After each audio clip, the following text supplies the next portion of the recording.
Bonjour à tous, merci de nous retrouver pour le 4e atelier de la journée sur le campus Amérique du Nord. Donc cet atelier se fera en digital, donc on a préenregistré la vidéo. Donc avec cet atelier, on traitera la thématique de comment pitcher un VC américain et en s'inspirant du storytelling, mais surtout le but c'est de vous partager les bonnes pratiques et donc les bons conseils à appliquer pour aborder les fonds d'investissement américains. Et pour cela, j'ai enregistré une vidéo avec Romain Serment, qui est notre directeur investissement basé à San Francisco, qui a ouvert le bureau investissement à San Francisco il y a une dizaine d'années. Donc voilà, on a enregistré la vidéo et puis on a mimé un petit Q&A à la fin parce qu'il n'a pas pu se déplacer de San Francisco. Donc j'espère que ça va vous plaire et que ça répondra à vos questions. Merci. Bonjour Hélène, bonjour à tous et à tous à Big. Désolé de ne pas pouvoir être avec vous physiquement aujourd'hui, donc on le fait un petit peu à distance, mais c'est pas grave. Je vais parler 10 minutes maximum de la levée de fonds aux États-Unis, quelques remarques un peu générales. Donc après, je serai ravi de répondre non pas à vos questions dans la salle, mais aux questions d'Hélène. Je partage mon écran, quelques slides très simples sur la levée de fonds aux États-Unis. Je crois que d'abord, la première chose importante à bien comprendre, c'est que vous allez parler à des investisseurs aux États-Unis, c'est vrai en France aussi, et il faut bien comprendre ce que la personne en face de vous a en tête. Et donc, il faut comprendre, en quelques mots très simples, le modèle de base d'un investisseur, de surcroît d'un investisseur américain. Billions, pourquoi Billions? Le modèle des VC, pour faire très très simple, est le suivant. Les VC, eux-mêmes, comme vous, ils lèvent de l'argent. Ils lèvent de l'argent auprès de ce qu'on appelle des limited partners. Ce sont des fonds de pension, ce sont des fonds de fonds, comme BPI France d'ailleurs. Ce sont des endowments d'université, etc., etc. Si par exemple vous levez, on va dire une série A, pour faire simple, disons 10 millions de dollars, vous allez vous adresser à un VC ou une VC dont le fonds en général sera, on va dire, de 400 millions de dollars en moyenne. 400 millions de dollars, ils vont faire sur la durée de déploiement de ce fonds, 2 à 3 ans, on va dire 40 investissements.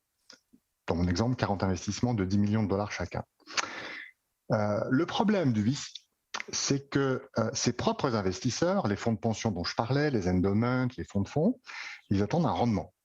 Et aux États-Unis, ils attendent un rendement en général d'au moins 3 fois l'investissement qu'ils ont fait dans le fonds. En clair, vous allez parler à un VC, le VC a 400 millions de dollars à déployer, ses propres investisseurs attendent, au bout de 10 ans en général, un retour de 1,2 milliard de dollars. Ça, c'est la base. La personne à qui vous avez parlé doit rendre 10 ans plus tard à ses investisseurs 3 fois leur mise, 1,2 milliard de dollars. Et l'autre élément à avoir en tête, c'est que, comme vous le savez bien sûr, l'investisseur va prendre un certain pourcentage dans votre boîte, on va dire pour faire simple, en moyenne 20%. Ça veut dire que sans prendre en compte des éléments comme les management fees et ce genre de choses, je ne rentre pas dans ces détails trop compliqués, ça veut dire que la valeur totale du portfolio lorsque les boîtes vont se revendre ou lorsqu'elles vont rentrer en bourse, la valeur totale du portfolio pour le VC doit être, au bout de 10 ans, de 6 milliards de dollars. Parce que si vous m'avez suivi, il détient 20%, donc 20% de 6 milliards de dollars, ça fait bien 1,2 milliard de dollars. C'est exactement ce que ces investisseurs attendent. Bien. Maintenant, comme je l'ai dit, l'investisseur va faire 40 investissements. Sur ces 40 investissements, c'est du early stage. Beaucoup de boîtes, malheureusement, ne trouveront pas leur marché et finiront par mourir. Dans mon exemple, on va dire, sur 40 boîtes, 20 n'iront nulle part, si je puis dire. Donc, valeur, 0. Il en reste 20. Sur les 20, il y en a 10 qui vont se revendre, mais qui vont se revendre à un prix, on va dire, de 50 millions de dollars, ce qui est déjà une belle sortie pour les entrepreneurs et les entrepreneuses. Ça fait 10 boîtes qui sortent à 50 millions de dollars, ça fait une valorisation totale de 500 millions de dollars. C'est très bien. Encore une fois, il faut rendre 6 milliards. Il en reste 10. Sur les 10 qui restent, il y en a 5 qui vont faire de très belles sorties. Elles vont faire des sorties à 100 millions de dollars. C'est à peu près la moyenne des sorties aux États-Unis. Ça fait 500 millions de dollars en plus. Il y en a 10 qui sortent à 50, il y en a 5 qui sortent à 100. Ça lui fait 2 fois 500 millions, ça lui fait 1 milliard de dollars. C'est beaucoup, mais il lui manque 5 milliards. Il reste 5 boîtes sur les 40 du départ. Là, sur les 5, il y en a 3 qui vont faire d'une très très belle sortie. Par exemple, on va dire 500 millions de dollars. Les boîtes qui sortent à 500 millions de dollars, il y en a déjà pas beaucoup. C'est très bien, ça fait 1,5 milliard. Eh bien, on voit déjà, sur un exemple de base, qu'on est toujours loin du compte. Il reste 2 boîtes dans le portfolio. Et pour arriver à l'objectif que le VC doit atteindre, il faut que, si vous m'avez suivi, il faut que chacune de ces 2 boîtes qui restent valent au moins 1,7 milliard. Voilà, c'est un exemple, un peu de maths, désolé, j'en ai peut-être déjà perdu certains. Mais pour le dire très simplement, le VC qui va être en face de vous doit rendre 3 fois la mise. Et si sur les boîtes qu'il investit, il pense qu'aucune d'entre elles a la capacité d'arriver à de valoir 1, 2, 3, 4, 5 milliards, c'est un mauvais VC. Voilà, donc conclusion, première conclusion, quand vous pitchez un VC aux États-Unis, au passage, c'est la même chose aussi en Europe, sachez que ce qui va se passer dans sa tête, c'est est-ce que la personne qui est en face de moi, c'est-à-dire vous, est-ce que cette personne en face de moi a la capacité, d'ici 10 ans, de valoir plusieurs milliards de dollars. Si ce n'est pas le cas, ou s'il n'y a pas ce potentiel, c'est pas un deal que le VC voudra conclure. Ça ne veut pas dire que la boîte est mauvaise, loin de là. Une boîte qui vaut déjà 20 ou 30 millions d'euros, c'est déjà superbe, c'est une très belle aventure. Sauf que ce n'est pas fait pour être financé par le venture capital. Ensuite, le deuxième point que je voudrais évoquer très rapidement, c'est le storytelling. Et là, j'insiste énormément sur ce point, puisque c'est fondamental de savoir raconter une belle histoire, en France d'abord, bien sûr, mais surtout aux États-Unis.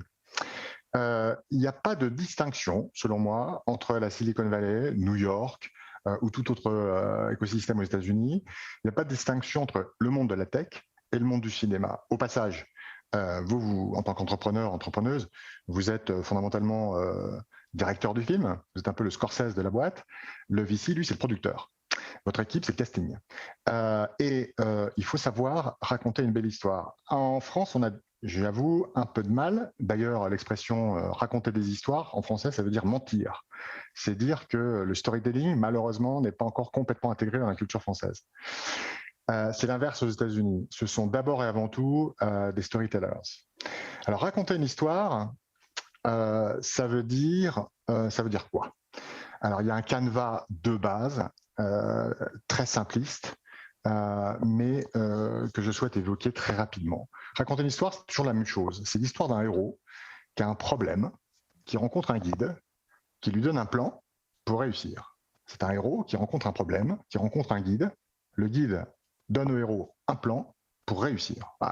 En gros, si vous réfléchissez bien, 80% des histoires de Hollywood, c'est toujours ça, à commencer par Star Wars. Alors, le héros, en 2 mots. Le problème que je vois souvent, y compris chez les Américains, au passage, c'est que trop souvent, l'entrepreneur ou l'entrepreneuse pense que le héros, c'est lui ou elle. Et donc, on parle de sa boîte. Et donc, quand on pitch, on commence par parler de sa boîte, de ce qu'on a fait, de sa technologie, de son produit, etc. Immense erreur, puisque le héros, c'est le client. Donc, retenez bien ça. Le héros de votre histoire, c'est pas vous, c'est le client. Ensuite, ce héros, le client, a un problème. Et là, il faut dire lequel, ou encore mieux, lesquels. Et il faut commencer l'histoire par le problème du héros. Au passage, la règle chez les scénaristes de Hollywood, c'est que le spectateur, quand il regarde un film, doit comprendre dans les 2 premières minutes du film, je ne plaisante pas, ce sont les règles de Hollywood, dans les 2 premières minutes du film, le spectateur doit comprendre qui est le héros. C'est pour ça que généralement, le héros apparaît très très vite au début du film et on comprend que l'histoire va être sur lui ou sur elle. Et puis, c'est Deuxième règle des scénaristes de Hollywood, le spectateur doit comprendre dans les 11 premières minutes du film, qui en général dure 2 heures, doit comprendre quel est le problème du héros. Voilà. Vous n'avez pas 2 heures pour pitcher, en général 15 minutes, et donc vous avez 1 minute pour commencer à parler du problème du héros, et on doit savoir qui est le héros. Le guide, le guide, c'est vous. Vous, l'entrepreneur, l'entrepreneuse. Et comme guide, vous donnez au héros un plan. Votre plan, c'est le produit. Et le produit, c'est la clé, doit permettre au héros de réussir sa vie.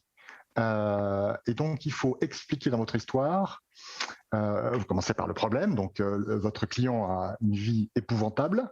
Grâce à vous, grâce à votre plan, donc votre produit, la vie d'après du héros, du client, elle est fantastique. Il faut expliquer en quoi sa vie a changé. En clair, toute histoire, y compris votre histoire, c'est-à-dire votre pitch à un VC, c'est d'expliquer la transformation d'un héros.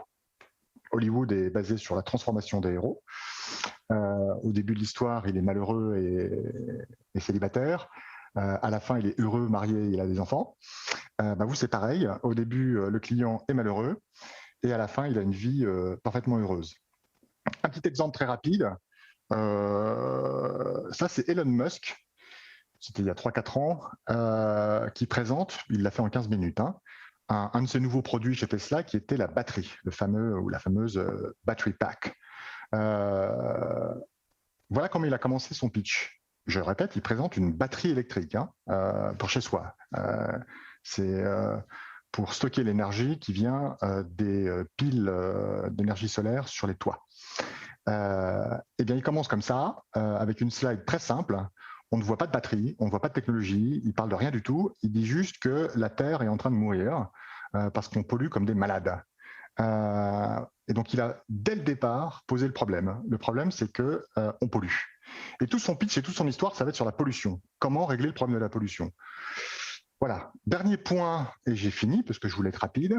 Comment préparer son ou ses meetings avec des VC américains? Encore une fois, c'est la même chose en France. Quelques points très, très basiques. Je suis sûr que vous le savez déjà, mais d'abord, il faut préparer une liste des VC que l'on vise.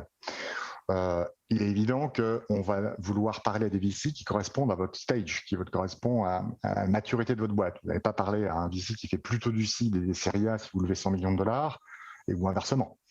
Regardez aussi si le VC que vous visez a déjà investi dans des startups qui sont dans votre domaine. Si c'est le cas, c'est pas la peine de lui parler, puisque les VC n'investissent pas dans des sociétés qui peuvent être des concurrents de sociétés déjà au portfolio. Deuxième point, introduction. Le mieux, le plus efficace aussi, c'est d'être introduit auprès du VC américain par quelqu'un en qui ce VC a confiance. La première personne en qui les VC ont confiance pour leur ramener du deal flow, ce sont leurs propres entrepreneuses au portfolio. Débrouillez-vous, ça c'est pas toujours simple évidemment, mais bon, c'est la règle du jeu. Être introduit auprès d'un VC par l'une des boîtes que ce VC a déjà financées, vous êtes sûr déjà que le VC va prendre, ou en tout cas va répondre déjà à votre sollicitation. Troisième point, rapidement, le petit blurb. Je vois trop souvent des blurbs très longs, très compliqués, où les gens racontent leur vie. Ça, c'est très, très mauvais.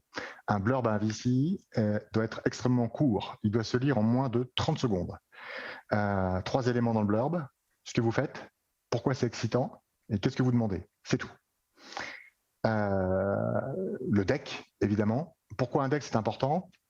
Non pas parce que c'est la règle du jeu, mais il faut comprendre la vie d'un VC. La vie d'un VC, c'est de rencontrer des startups, rencontrer du deal flow. En moyenne, pour reprendre mon exemple de tout à l'heure, par exemple, un fonds de 400 millions qui fait des séries A, en moyenne, les partenaires de ce fonds vont voir chacun à peu près 2000 sociétés par an. Ils vont recevoir en tout cas 2000 projets par an. Imaginez s'ils devaient passer pour chacun de ces projets directement en meeting, d'une demi-heure ou 3/4 d'heure. C'est juste physiquement pas possible. Donc il n'y a qu'un seul moyen de sélectionner les projets avant de perdre du temps, entre guillemets, en meeting, c'est le deck. Le deck, c'est la porte d'entrée pour le meeting, en tout cas pour le premier meeting. Donc le deck doit être très très bon. Et il doit raconter, comme je l'ai indiqué tout à l'heure, une très belle histoire. Et mon dernier point pour finir là-dessus, encore une fois c'est évident, c'est l'entraînement. Raconter une histoire, c'est difficile. Je connais beaucoup d'entrepreneurs qui ont très bien réussi, mais qui honnêtement ont mis 5 mois, 6 mois, parfois 1 an pour avoir une histoire, donc un pitch qui tienne la route. Donc il n'y a pas de secret, il faut s'entraîner. Donc il faut pitcher votre famille, vos copains, d'autres investisseurs que vous connaissez éventuellement, d'autres entrepreneurs surtout, recueillir leur feedback et améliorer sans cesse votre histoire, améliorer sans cesse votre pitch. Et une fois que vous êtes prêt, là, vous pouvez commencer à aller chercher les VC. Voilà, j'ai fini, je voulais être assez court, je crois que j'ai fait 10 minutes à peu près, Hélène. Oui, c'est ça. Ravi de répondre aux questions si tu en as. Oui, merci beaucoup Romain. Déjà, merci pour la petite présentation et pour ces éclairages et surtout pour mettre en avant en fait les spécificités de la levée de fonds aux États-Unis et ce que peuvent attendre les VC américains. Donc évidemment, j'ai quelques questions. La première, ce serait la plus générale en fait. Selon toi, quels sont les principaux critères importants et qui comptent pour un VC américain? Ouais, j'essaie de pas être trop long parce que là aussi on pourrait en parler pendant des heures. Alors plusieurs choses. Premièrement, la vision. Pour la raison que j'ai indiquée, des milliards, il faut que la vision soit d'abord claire, évidemment, mais il faut qu'elle soit forte. Il faut qu'elle soit non pas ambitieuse, mais très ambitieuse, tout en étant réaliste. Donc, il faut être capable de dire ce que vous êtes dans 10 ans. Il faut être capable d'exprimer clairement en quoi votre société a changé des choses, a changé le monde, faut pas rêver, c'est souvent un peu le cas, mais en tout cas a changé la vie d'une certaine industrie d'ici 10 ans. Il faut être très clair là-dessus. Il faut que ce soit très gros, très gros. Petit point sur la vision aussi, il faut être capable de savoir parler de sa concurrence. Un marché où il n'y a pas de concurrence, en général, c'est très mauvais signe. Ça veut dire qu'il n'y a pas de marché. Il faut vraiment s'appeler Steve Jobs et créer l'iPhone pour créer soi-même un nouveau marché. Les VC, dès lors qu'ils sont bons, ils ne sont pas tous très bons aux États-Unis, mais les très bons VC aux États-Unis, dans votre domaine, ils auront déjà vu 5, 6, 10, 15, 20 boîtes qui font à peu près la même chose. Et donc, il faut être, dans l'idéal, connaître au mieux, en tout cas, tous vos concurrents américains ou sur le territoire américain, parce que vous aurez des questions là-dessus. Deuxième point, c'est encore une fois, j'insiste, storytelling. Alors pourquoi le storytelling est important? D'abord parce que ça permet de transmettre de manière efficace un message, mais au-delà de ça, il faut comprendre autre chose. Quand le VC va vous écouter, vous, c'est pour lever de l'argent. Les très bons VC, ils vont analyser votre capacité à raconter une belle histoire, c'est-à-dire à convaincre, parce qu'il ne va investir que s'il sent que vous, comme CEO, vous avez la capacité d'abord de vendre, la capacité de recruter, la capacité de communiquer. Parce qu'il faudra vendre, il faudra recruter et il faudra communiquer. Et cette capacité-là, elle se juge sur votre qualité de storyteller. Si vous ne savez pas raconter une belle histoire très convaincante, le VC, honnêtement à juste titre, va se dire très bien, cette personne qui est en face de moi n'arrivera pas à recruter parce qu'elle racontera pas suffisamment une belle histoire pour attirer les meilleurs, et évidemment n'arrivera pas à vendre. Donc c'est la fin de l'histoire, si je puis dire. Troisième critère, rapidement, la croissance. Le problème aux États-Unis, qui est un peu plus aigu qu'en Europe, c'est que les VC américains, les bons en tout cas, ont le choix. Ils voient énormément de dossiers. Pour une raison simple, c'est que toutes les boîtes du monde viennent ici. Ce qui n'est pas le cas en France, en Allemagne, au UK ou au Brésil, où en gros, il n'y a que des boîtes locales. Aux États-Unis, vous allez avoir des Américains comme concurrents pour lever de l'argent auprès du même VC, mais vous aurez des Russes, des Chinois, des Japonais, d'autres Français, beaucoup, des Allemands, etc. etc. Et donc, il faut être capable de montrer une croissance soutenue. En early stage, en général, il faut être au-delà de 10% de croissance de revenus mois par mois en français. Il se peut que votre boîte ait été créée il y a déjà quelques années. Vous levez par exemple une série A en 2021, mais la société a été créée en 2016. Là, le VC va se dire qu'est-ce qui s'est passé depuis 5 ans. Ça peut être parfaitement légitime. Par exemple, c'est une technologie dure, il a fallu 5 ans de développement de R&D dur, très bien. Mais attendez-vous à ce type de questions. En général, le critère, c'est la célérité. Ils aiment bien les boîtes créées en 2020, qui ont déjà 1 million de revenus en 2021. Ça, c'est pour lever un seed ou une série A, un peu plus. Mais ils aiment bien que les choses aillent très, très vite. C'est comme ça. Le go-to-market. Autre critère, hein. Il faut être capable d'exprimer une stratégie, à court terme en tout cas, de go-to-market. C'est-à-dire être capable au moins, ce qu'on a encore une fois, nous, du mal à faire, être capable d'expliquer un channel de distribution qui, selon vous, commence à fonctionner, pourquoi, et comment vous allez l'exploiter, ce channel de distribution, on va dire dans les 12 mois qui viennent. Il faut être clair là-dessus. Souvent, ça manque dans les pitchs français. En termes de métriques, je finis là-dessus. Quand on fait, par exemple, du B2B, qu'on est en SaaS, pour lever du seed, aujourd'hui, il faut être à peu près à 2 millions d'ARR. Pour lever une série A, il faut être entre 5 et 6 millions d'ARR. Pour lever une série B, il faut être au-delà de 10 millions d'ARR. Voilà en quelques mots, mais c'est un sujet qui me prendrait des heures pour être complet. Désolé. Ok, merci beaucoup. Du coup, on peut se dire, une fois qu'une startup a ses critères en tête, à quel moment elle peut approcher un investisseur, un VC? Je veux dire une modalité, mais le plus tôt, le mieux. En fait, la meilleure stratégie, c'est de nouer des relations personnelles avec les partenaires. Ce qui n'est pas simple quand on n'est pas du coin. Mais le mieux, c'est de nouer des relations personnelles avec les partenaires le plus tôt possible. En clair, commencez à la contacter simplement pour leur signaler ce que vous faites et pour voir avec eux ou elles s'ils sont d'accord pour suivre votre évolution pendant plusieurs mois. Et ce donc sans lever, avant la levée. Ça, c'est en fait assez en amont. Le faire très en amont, absolument. C'est vraiment l'idéal. Si on regarde, je vais prendre l'exemple de Sequoia Capital, qui est le meilleur fonds aux États-Unis, dans le monde, en termes de performance, tout simplement. Je pense, sans trop me tromper, que dans 70 à 80% des cas, quand ils investissent en série A, après le seed, donc, dans 70% des cas, ils connaissent le ou la fondatrice depuis de nombreuses années, en fait. De nombreuses années. J'ai l'exemple qui est tombé ce matin. Ils ont investi dans une boîte qui s'appelle Mutiny hier. Voilà, dernier exemple. En fait, l'équipe qui a investi de Sequoia connaît l'équipe de Mutiny, une boîte américaine, depuis 10 ans. Depuis 10 ans. Donc ça compte beaucoup. Voilà. Si on peut, c'est comme ça qu'il faut faire. Ok, très bien. Donc je me permets aussi de rebondir sur la fin de ta présentation. Donc avoir des critères en tête, bien comprendre les attentes du fonds d'investissement, les approcher au bon moment. Mais donc, une fois qu'on a franchi ces étapes-là et qu'on se retrouve au moment d'avoir un rendez-vous, comment on pitch, ou quelles sont les erreurs à ne pas faire au moment du pitch?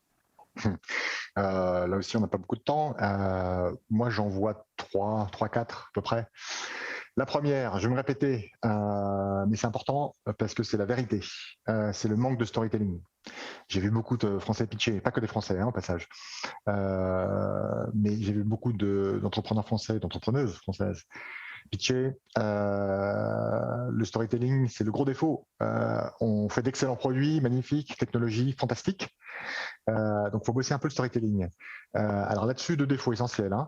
Le discours, trop souvent, et donc le pitch, il est technique et il porte sur le produit. Ce qui est normal parce que c'est des beaux produits et c'est des super technologies. Et par ailleurs, le fondateur, la fondatrice, c'est là où ils sont le plus à l'aise, ce qui est normal. Mais ça donne un pitch qui passe pas la barre aux États-Unis. Voilà. Donc les discours techniques et les discours uniquement sur le produit, c'est pas un bon storytelling, c'est une erreur. Le deuxième problème sur le storytelling que je vois très souvent, c'est énormément de détails qui sont inutiles. Alors, typiquement, quand on est français, et il n'y a pas de problème à ça. Le problème, c'est que c'est un problème quand on pitch un VC américain, c'est tout. C'est que, honnêtement, 9 fois sur 10, je vois le CEO ou la CEO commencer par expliquer son parcours universitaire. Bonjour, j'ai fait Polytechnique. L'américain s'en fout. Complètement. Oui, c'est très français. C'est très français, ça. C'est ce que j'appelle un détail inutile. J'ouvre une parenthèse d'ailleurs sur l'équipe. Ça vaut aussi pour les slides sur les équipes. Je vais être vulgaire, mais je recommence. On se fout de savoir si vous avez fait une grande école, une petite école, une université, whatever. On s'en fout complètement. Ce qui compte sur l'équipe, du point de vue du VC, c'est est-ce que vous êtes la bonne personne avec la bonne expérience pour régler le problème que vous voulez régler. Vous voulez faire un avion? Très bien. Est-ce que vous avez bossé chez Boeing pendant 10 ans? Si vous sortez d'une école fut-elle prestigieuse, mais vous n'avez jamais fait d'avion, ça va être compliqué de convaincre un investisseur que vous êtes la meilleure personne et la meilleure équipe pour créer l'Airbus de demain. Voilà, c'est ça que ça veut dire. Voilà. Donc, premier défaut, le storytelling, honnêtement, énorme sujet. Deuxième défaut que je vois, pour répondre à ta question, Hélène, c'est en général une faiblesse, j'en ai déjà parlé, sur le go-to-market. On oublie dans les pitchs en général le go-to-market. Alors, les VC, surtout quand il s'agit de early stage, seed, série A, il y a moins vrai en série B, mais seed, série A, il est normal, et honnêtement, les bons VC américains, de même que les bons VC français, ne s'attendent pas à ce que vous soyez capable d'expliquer sur les 5 prochaines années comment vous allez vendre, par quel canal, combien ça va coûter, quelles sont les métriques, etc. C'est pas le sujet.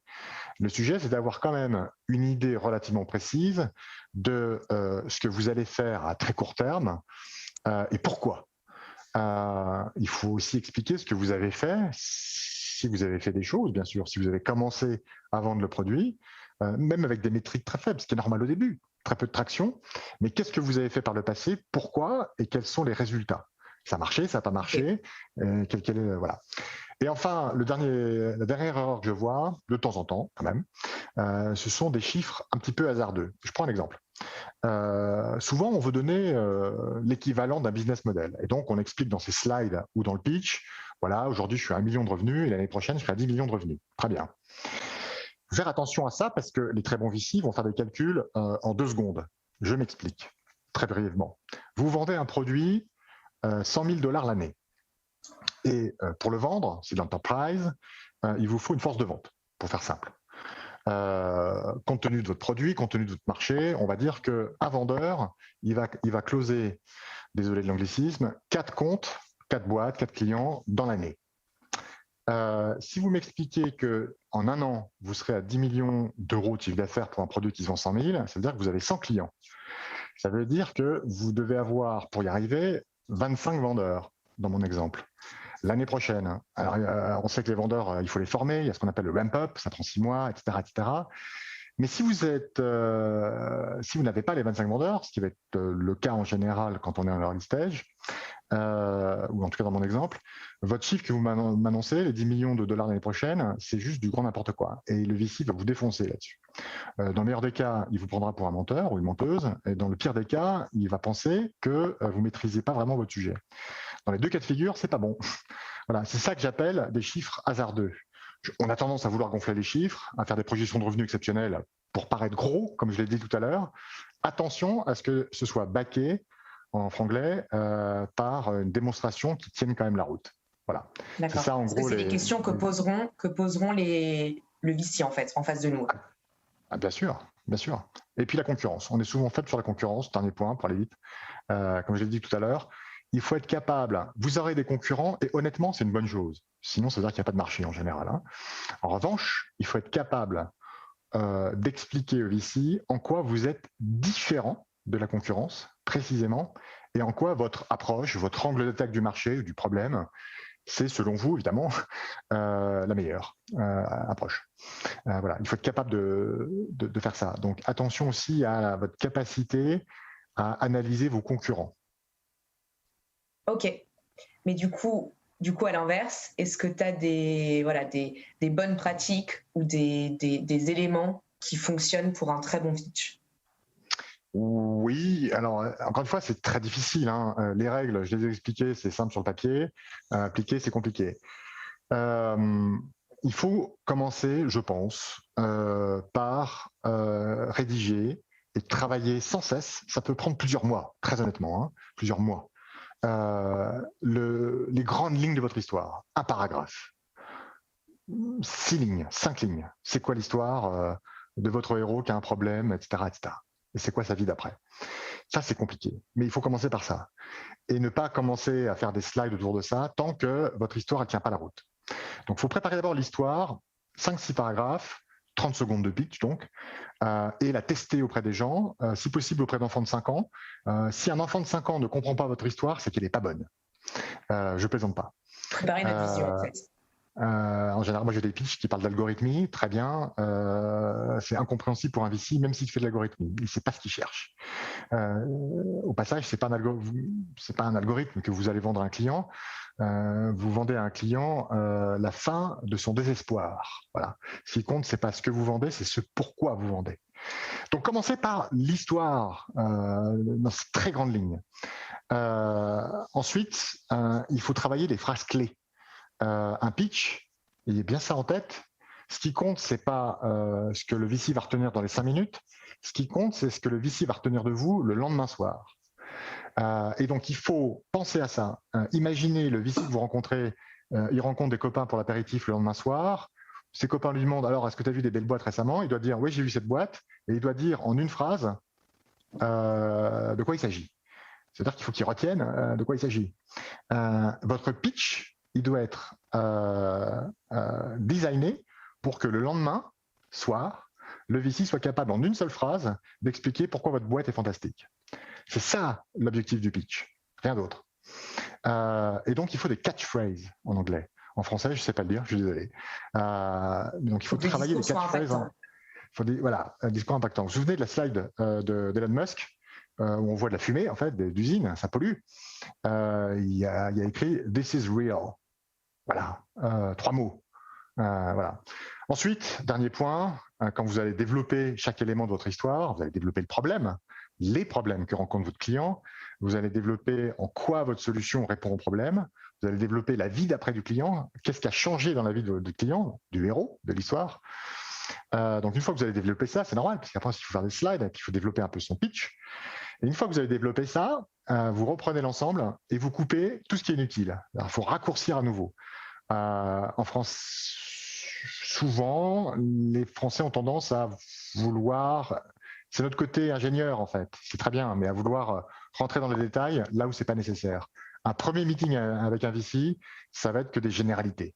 Donc, coupez tout ce qui est fondamentalement inutile. J'entends bien que ça vous paraît fondamental et très important pour bien comprendre votre produit, votre technologie, votre marché, etc. Non, simplifiez au maximum. Voilà, c'est ça qui est difficile. Dernier point, tout à l'heure, je parlais de préparer une petite liste de VC. L'idéal, c'est ensuite de, on va dire, séparer tous les VC en 3 tiers.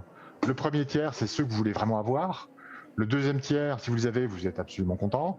Et le troisième tiers, bon, il faut bien de l'argent, mais vous n'avez pas vraiment envie d'avoir ces VC-là. Voilà, c'est ça en gros vos 3 choix. Mon conseil, c'est de commencer par le deuxième tiers, non pas par le troisième. Le troisième, en fait, vous n'avez pas vraiment envie de les avoir. Donc, commencez directement par le deuxième tiers. Si vous les avez au final, c'est pas l'idéal, c'est pas vos investisseurs rêvés, mais vous serez quand même très content. Faites-le pour vous entraîner. Parce que là aussi, votre pitch va de toute façon évoluer au fur et à mesure qu'il est confronté au réel. Et en plus, vous allez intégrer les questions que ces premiers VC du deuxième tiers, du second tiers vont vous poser. Et donc, ça va permettre d'améliorer. Et ne commencez à attaquer, si je peux dire, le premier tiers, les VC que vous voulez vraiment, vraiment, vraiment sur la cap table, que dans un deuxième temps. Voilà, quelques conseils de base, c'est simple. Hein. Une fois que le discours sera mieux rodé. Le discours, il faut 20 ans pour un discours extrêmement bien rodé. Hein. Je caricature un petit peu, mais les scénaristes d'Hollywood qui ont fait les meilleurs films, ça s'est pas fait en 3 mois, hein, le scénario. Hein. Ça prend un temps fou. C'est la même chose dans la tech. Et je vois tous les jours, y compris chez les Américains, des très grands entrepreneurs ou entrepreneuses, y compris certains qui sont allés en bourse, hein, et qui ont mis des années à peaufiner leur histoire pour qu'elle soit absolument parfaite, que vous retrouvez ensuite tagline sur le site web, tagline dans les decks, etc., etc. Ça prend un temps fou, c'est très difficile. Mais il faut absolument passer tout le temps nécessaire et toute la concentration nécessaire sur ce sujet, le storytelling, sinon ça va vous compliquer la vie. D'accord. Et justement, là, je rebondis sur ta dernière remarque sur la liste, en fait, faire la liste des fonds qui nous intéressent par ordre de priorité. Est-ce que tu penses qu'il faut fixer le montant de la levée de fonds en fonction des VC qu'on rencontre ou pas? Je l'ai vu ça de temps en temps. J'ai vu quelques Français ou Françaises qui débarquent ici ces dernières années, de moins en moins, et qui me disent je demande 5 millions aux Français parce qu'ils n'ont pas d'argent, mais je vais demander 30 aux Américains parce qu'ils ont de l'argent. D'abord, c'est faux. Il y a eu beaucoup de capital en France, notamment grâce à BPI France. Mais surtout, ne pas faire ça. Pardon. C'est pas comme ça qu'il faut calibrer sa levée. Voilà comment il faut faire. Le VC, prenons l'exemple d'une série A, ce qu'il va vouloir, c'est que vous alliez en série B. Et que la valorisation augmente. Donc, le sujet, il faut faire du reverse engineering. Quelles sont les métriques que vous devrez, dans l'hypothèse où par exemple vous levez une série A, la question c'est quelles sont les métriques que vous devrez atteindre d'ici 12-18 mois pour pouvoir lever ensuite une série B. Bon, à supposer que ce soit, vous êtes à 5 millions d'ARR aujourd'hui, de revenus annuels, pour lever une série B, il faudrait être à, disons, 10 millions. Très bien, d'ici 18 mois. Comment vous faites pour avoir 10 millions de revenus annuels dans 18 mois? Il me faut tant de vendeurs, il me faut tant en marketing, etc. Donc vous remontez jusqu'à aujourd'hui, faites la liste des courses, tout ce que vous devrez payer en prenant en compte le ramp-up des vendeurs, etc. Vous rajoutez 20%, 30% pour avoir le petit coussin de sécurité parce que évidemment sur la route il y aura des pépins, donc il faut un peu plus de capital au cas où. Et là vous avez la somme. Et cette somme c'est la même que vous soyez en Europe, aux États-Unis, en Asie ou n'importe où dans le monde. Il faut faire du reverse engineering en partant des métriques que vous devrez atteindre pour lever le tour suivant.